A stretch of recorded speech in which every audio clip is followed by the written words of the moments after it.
Kay here at WTI, and I am a huge fan of mirrors. They really complete a space and make them feel bigger.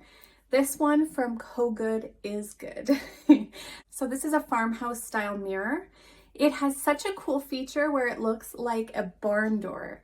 So the hardware is exactly like a sliding barn door. So cool, although it's stationary, of course. So it's got a nice matte black finish, super easy to install. It just takes 2 or 3 minutes to put up. It does come with everything you need, the anchors, the screws, the nuts and bolts. This particular one we have in our entrance, it's a perfect size for that, but they do come in all kinds of sizes, big and small. They also have some that go vertically instead of horizontally. The finish on this one is a beautiful rustic wood. It really complements the rest of my home.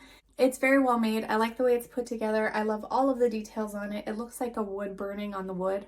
So if you're also looking for a mirror to complement your room, these come in different colors as well, so you don't have to go with the rustic look, but I definitely recommend this one. I think it's beautiful, and that's my point of view.